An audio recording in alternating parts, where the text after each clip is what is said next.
Olá, muito boa tarde. Você está ao vivo na Causa Operária TV para mais um Panorama Brasil nessa quinta-feira, 19 de novembro de 2020, ao vivo, 24 horas no ar aqui na Causa Operária TV. Se você não está inscrito ainda no nosso canal, inscreva-se já. Você já está acompanhando a gente, então curta, compartilhe o nosso link nas suas redes sociais, ajude a Causa Operária TV a chegar mais longe. Hoje a gente conversa aqui com o companheiro Emanuel Lobo, traz notícias do Paraná, situação política, mobilização de professores e também o balanço das eleições e da pandemia do coronavírus. Então, vamos começar com as notícias. Só lembrando que logo mais, Rui Costa Pimenta, lá no Diário do Centro do Mundo, ao vivo, vamos acompanhar também a discussão política. A gente dá mais detalhes daqui a pouco. Bom, começando então pela pandemia da Covid-19. A grande discussão no último período todo tem sido a questão da segunda onda que está impedindo os planos de reabertura, pelo menos paralisando, atrasando aquilo que os governadores ditos científicos, né, aquelas pessoas assim civilizadas que se preocupam com o bem-estar da população, não, né, estariam aí buscando abertura das escolas, retomada completa das atividades, mas o que dizem ser uma segunda onda da pandemia está aí paralisando. A grande questão que a gente vem verificando aqui em todas as regiões do país, no Panorama Brasil, é que não se trata exatamente de uma segunda onda, mas de uma primeira onda que não foi embora, né? Parece que a curva não caiu o suficiente antes de voltar a subir para que se possa caracterizar aí que houve, né, uma recuperação, houve uma melhora nos índices de infecção e de óbitos. Então pergunto para o companheiro Emanuel, qual é a situação no Paraná? Boa tarde, Emanuel. Boa tarde, companheiro Rafael. Boa tarde a todos os companheiros que nos acompanham na Causa Operária TV.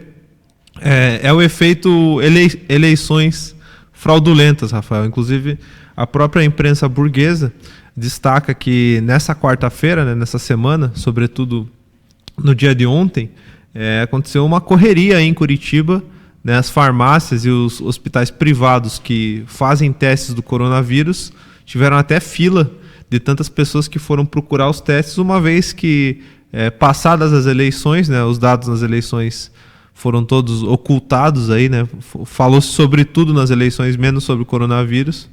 E Curitiba, nesse momento, tem mais de 80% de ocupação dos seus leitos de UTI alocados aí para o coronavírus. Então, nesse momento, né, a capital, e o estado do Paraná, segundo o próprio boletim do governo do estado, caminha aí para os 6 mil mortos, né, por coronavírus apenas, né, e 5.500 mortos por síndrome respiratória aguda grave de complicações advindas do coronavírus.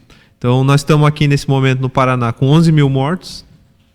As eleições passaram, né, os golpistas se reelegeram, inclusive o prefeito de Curitiba foi reeleito aí no primeiro turno, né, numa imensa fraude eleitoral, o que mostra que é preciso continuar a luta contra o genocídio, porque se o país caminha para os 170 mil mortos apenas em dados oficiais, obviamente que os estados também vão continuar aumentando esse número, dado que não teve nenhuma política de combate efetivo ao coronavírus.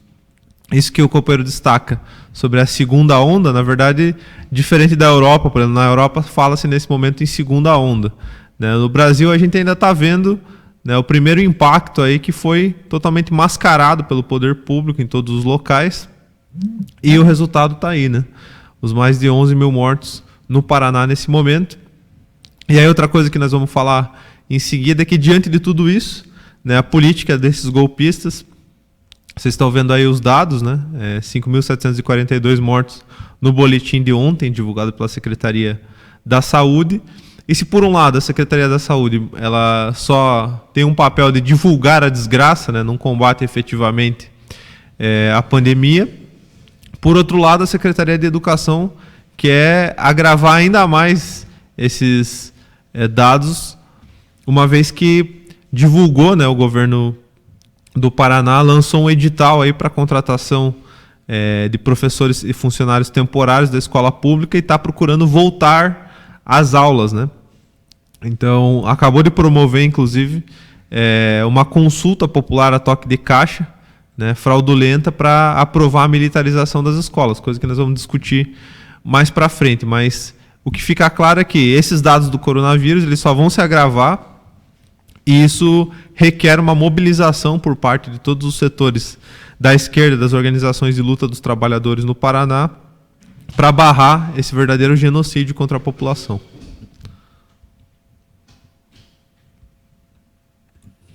Justamente.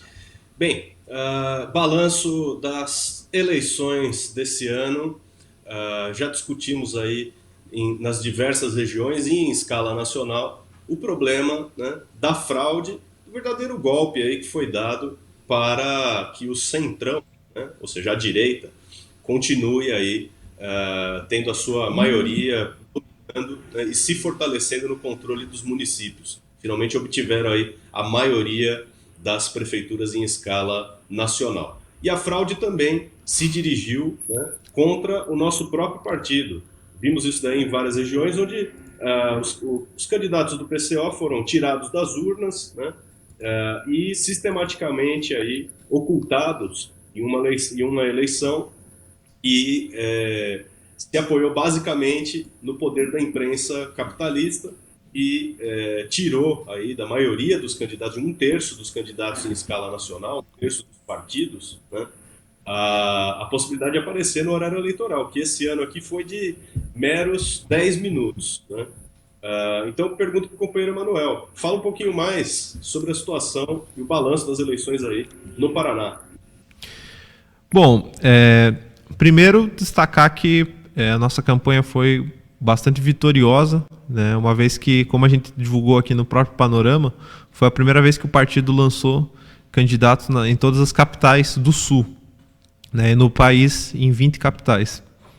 Então a nossa campanha foi uma campanha militante, né? E o próprio resultado dela nas ruas, em contato com a população, nos novos filiados, nos novos militantes que se incorporaram ao partido aí durante a campanha, já mostra o acerto político que foi, né, o tema da campanha que a gente definiu, o programa que a gente apresentou, né, que foram definidos na 30ª Conferência Nacional do Partido. Inclusive o partido, de forma democrática e para fortalecer, né, a nossa campanha política, vai ter inclusive nesse final de semana, né, a 31ª Conferência para definir a posição do partido no segundo turno. Né? Então, diferente do que todos os outros partidos fazem, que mesmo antes de terminar a apuração já estavam aí candidatos definindo apoio a outros candidatos, partidos definindo apoio a outros partidos, sem qualquer tipo de discussão política interna, sem qualquer tipo de consulta dos próprios integrantes do partido, o PCO, diferente de todos os partidos da direita e da esquerda, tem um método amplamente democrático, que é chamar a sua militância, os seus integrantes,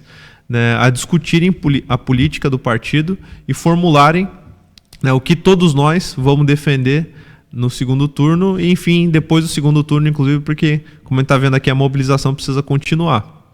Né? Dito isso, Rafael, indo para os dados da apuração propriamente dita, eles mesmos corroboram a fraude que foram essas eleições de 2020, uma vez que em cidades em que a gente tem um trabalho já de anos, né, um trabalho inclusive bastante ativo, como é o caso da própria capital do Paraná, em Curitiba, onde nós fomos aí o setor de ponta das mobilizações pela liberdade do ex-presidente Lula, realizamos atos nacionais em Curitiba, tivemos uma participação ativa no acampamento Marisa Letícia, na vigília Lula Livre.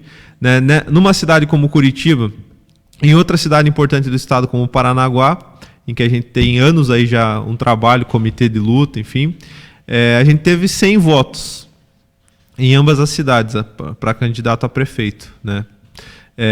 Já em outras cidades, por exemplo, em Florianópolis, que a gente tem um trabalho muito mais recente, a gente teve a mesma votação que em Curitiba e Paranaguá. É como se algum algoritmo, né, um algoritmo de barreira, alguém tivesse programado lá no TSE que o PCO só deveria receber o mesmo número de votos para a candidatura a prefeito em todos os lugares do país. Né? E finalmente a nossa votação ela foi uniforme. né? O que não corrobora, não condiz com o desenvolvimento do partido em cada local do país, que não é uniforme, né? Algumas regiões são mais desenvolvidas que outras, tem militantes, filiados, simpatizantes há mais tempo do que outras regiões que são mais novas. Então, dado todos esses aspectos, não teria como a nossa votação ser uniforme, né? Isso é um dado, é apenas um dos vários dados que comprovam aí a imensa fraude eleitoral, né? Então, de qualquer forma, né, a gente participou das eleições, inclusive, para denunciar que elas seriam profundamente fraudulentas, né? A gente viu aí na imprensa do Diário da Causa Operária, do jornal Causa Operária, da COTV, está destacado que os vencedores dessas eleições foram os partidos da direita golpista, do chamado Centrão, né? O partido que mais cresceu proporcionalmente foi o DEM, e o que manteve o maior número de prefeituras foi o MDB, né? Partidos aí que organizaram o golpe do Estado de 2016.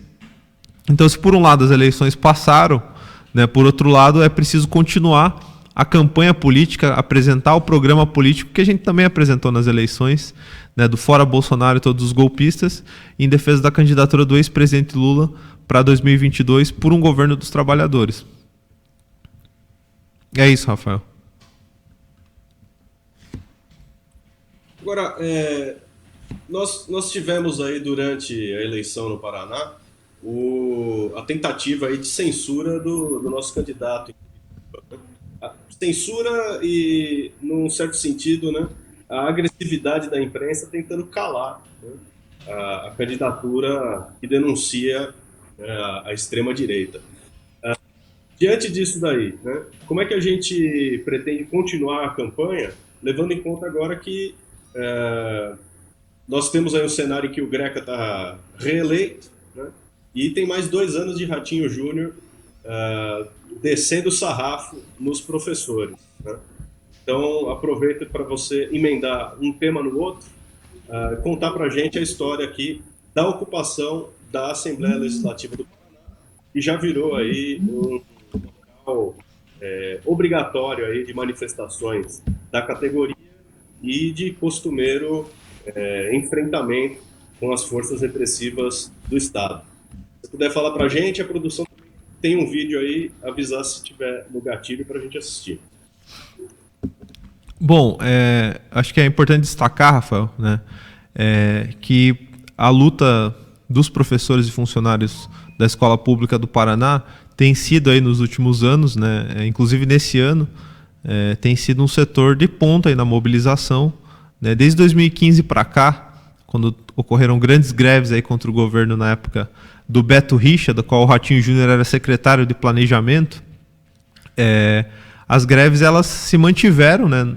Nunca teve uma greve tão grande quanto a de 2015, mas teve uma série de greves grandes, inclusive com ocupação de prédios públicos, como o caso da própria Assembleia Legislativa do Paraná ou o próprio Palácio do Governo, o Palácio Iguaçu. Nesse momento, se a produção puder passar as fotos, nós, inclusive, da Corrente Educadores em Luta, estamos lá com a tenda, do lado da tenda do sindicato, né, procurando impulsionar a mobilização pelo Fora Ratinho, que é um governo que tem atacado aí de uma maneira muito agressiva, né, a categoria. Inclusive, esse governo Ratinho, que é uma continuação do governo do Beto Richa, aí está a foto de uma companheira professora se filiando ao partido, né, o que mostra que tem uma tendência à mobilização. Esse edital 47 de 2020, né, o governo procura impor uma prova objetiva para a contratação, para a seleção de professores e funcionários temporários, o chamado PSS, né, Processo Seletivo Simplificado. O meu caso, por exemplo, eu sou professor temporário, então todo ano eu tenho que ir lá me inscrever no edital, participar de uma prova de títulos para ser ranqueado numa lista em que o governo chama à medida que tenha disponibilidade de aula nas escolas. Isso daí já é uma manobra para terceirizar a categoria, né, uma vez que a própria Constituição explica que para investir nos serviços públicos é preciso fazer concurso, né, mas o governo, desde o governo Fernando Henrique, desde o governo Collor e Fernando Henrique, eles passaram a usar dessa manobra para contratar professores e funcionários em geral, servidores de forma terceirizada, né? O governo que mais fez isso no Paraná foi o governo Jaime Lerner, que foi do PDT e depois foi do DEM. Isso se manteve aí nos governos do Beto Richa e do Ratinho Júnior. Governos que não fazem concurso para contratar professores e funcionários que estão faltando nas escolas. Nós temos uma deficiência aí do quadro funcional nas escolas. E aí eles ficam contratando mão de obra terceirizada para poder pagar um salário menor, poder explorar mais. Então você tem dentro das escolas funcionários concursados, que têm uma série de direitos garantidos e têm um salário, uma remuneração mais alta, e você tem trabalhadores que fazem as mesmas funções, professores e funcionários, mas que recebem menos, que têm menos direitos e que não têm segurança nenhuma porque são temporários. É um contrato especial de trabalho, não é nem CLT, nem estatutário. E é nesse sentido que, para aumentar essa exploração e o controle, inclusive, de quem o governo contrata, que o governo Ratinho Júnior lançou uma prova objetiva para o processo seletivo simplificado, que é uma espécie de concurso clandestino, né, para poder aumentar o controle contra toda a categoria. Então é nesse sentido que a gente denuncia, né, inclusive uma das faixas ali que apareceu nas fotos, a categoria pede a revogação desse edital, né, que se mantenha nesse primeiro momento a maneira de contratação que já estava estabelecida há anos, mas mais do que isso, que o governo abra imediatamente concursos públicos. Porque o governo tem dinheiro, né, ele faz isso apenas porque ele quer tirar o dinheiro da categoria para dar para outros setores que financiam as suas campanhas. Né? Como a gente vê que o governo Ratinho Júnior, só nessa questão do EAD, fez contrato com a TV Record, para transmitir aulas pela TV Record, fez contrato com empresas do secretário de Educação, que é ligado aos bolsonaristas.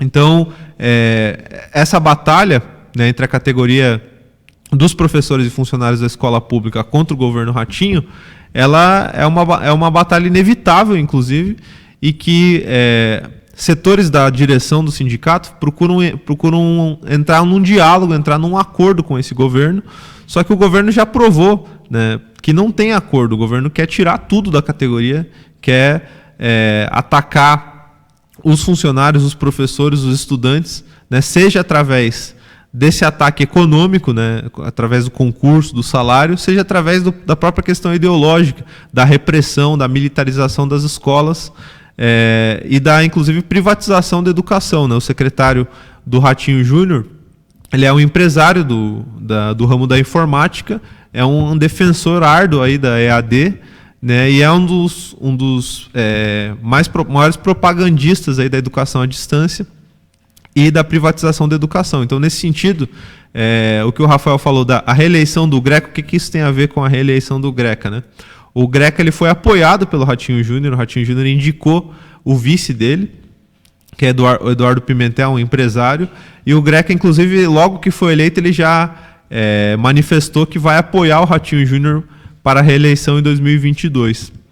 Então, obviamente que, a depender das instituições, as instituições no Paraná, como em vários outros lugares no país, estão controladas aí pela extrema-direita e pela direita golpista. Né? Dito isso, a única forma dos trabalhadores em educação lutarem contra isso é através da sua própria mobilização, através da mobilização popular, como os educadores mostraram ontem, né, ocupando o prédio administrativo da Assembleia Legislativa, montando o acampamento. Nessa semana, Rafael, a gente já teve a ocupação da Secretaria de Educação por parte de professores indígenas, porque esse edital do Ratinho ele vai atacar a educação no campo, a educação indígena também. Então, os indígenas ocuparam a Secretaria de Educação. A gente teve a ocupação do prédio administrativo da Assembleia Legislativa na tarde de ontem, e nesse momento tem um acampamento na frente do Palácio do Governo e da Assembleia Legislativa também, que pede, né, exige o fim da prova objetiva para a PSS, o fim da militarização nas escolas, como outras reivindicações da categoria. Né? Então, nesse momento que nós, da Corrente Educadores em Luta, defendemos, é que é preciso ampliar essa mobilização, né? É preciso colocar como pauta da greve, né, a questão da militarização das escolas, a questão da extinção dessa prova para PSS, da abertura imediata de concursos públicos, e para isso é preciso lutar pelo fora Ratinho, fora Bolsonaro e todos os golpistas.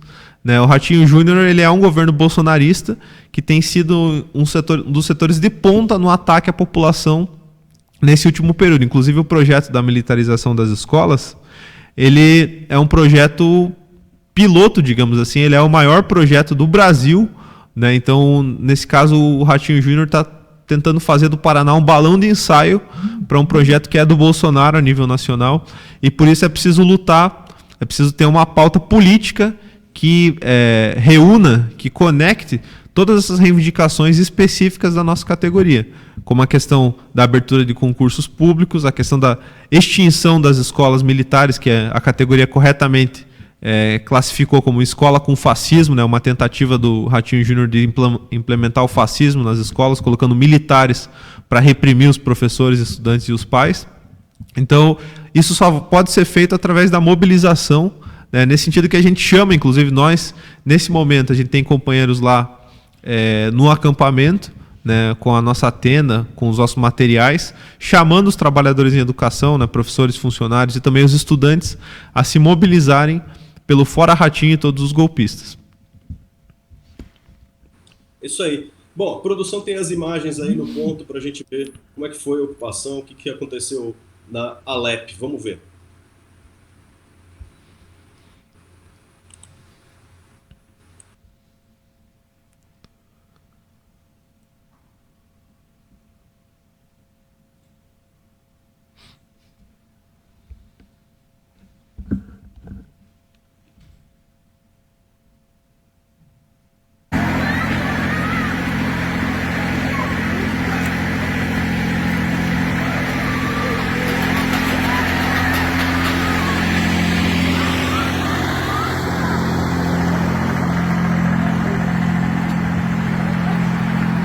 Corre!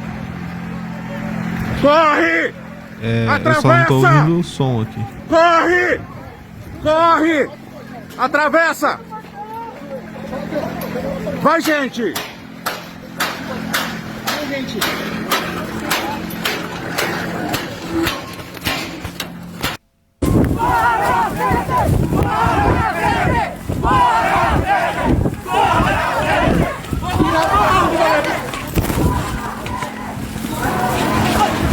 Fora Fed, que é o secretário de Educação.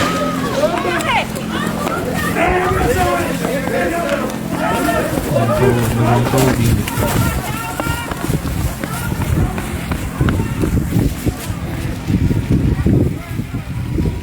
Filha da puta! Vai, pessoal! Vai!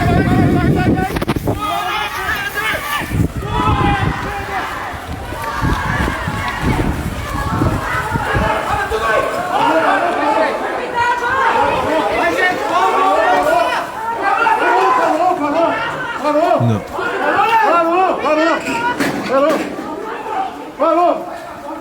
Parou! Gente, não, isso não!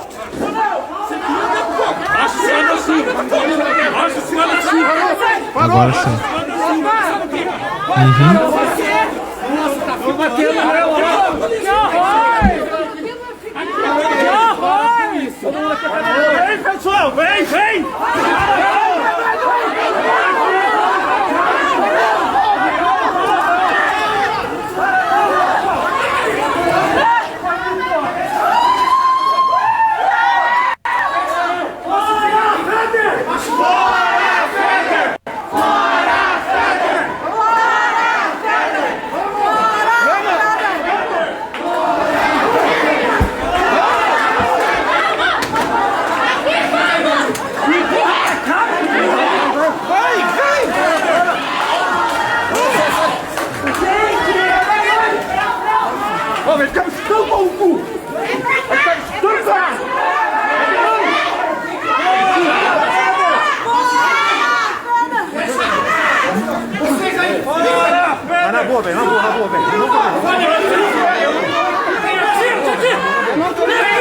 Faz a primeira linha aqui!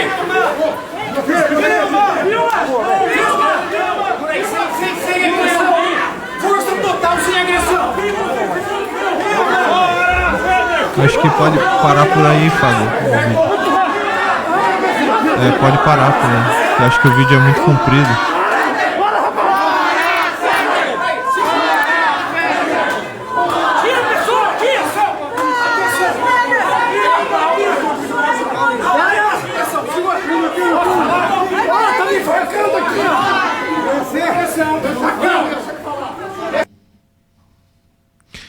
Bom, vocês viram aí os momentos em que foi ocupado o prédio administrativo da Assembleia Legislativa do Estado do Paraná na tarde de ontem, dia 18. E o que é importante destacar das imagens é que a segurança ela fica bastante quase que em desespero, né, com medo de que os professores acessassem aí a área dos deputados, né? É uma coisa que aconteceu recorrentemente, inclusive no final do ano passado, em dezembro, quando o governo Ratinho Júnior votava a reforma da Previdência, aconteceu justamente isso, só que os servidores eles não foram para o prédio administrativo, eles foram para o próprio plenário da Assembleia Legislativa, onde ficam os deputados que correram para se trancar em seus gabinetes, né? Então é preciso destacar que esse é o caminho que nós, da Corrente Educadores em Luta, propomos para os trabalhadores em educação do Paraná, porque é só através da mobilização, não tem acordo com a direita golpista, é só através da mobilização que a categoria vai conseguir, né, reverter a situação dos professores temporários, da militarização das escolas e de todas as demais outras reivindicações, como a questão da volta às aulas só com o fim da pandemia e com a vacina. É isso aí, Rafael. Eu devolvo para você. Da minha parte é isso. Beleza, nós vamos encerrando por aqui, nosso tempo acabou. Agradeço aí ao companheiro Emanuel pelas informações, pelos comentários. Você fica ligado na nossa programação. Hoje, às 16 horas, temos aí correspondente internacional com o companheiro Eduardo Vasco. E o Panorama Brasil volta amanhã, a partir do 12h15. Até lá.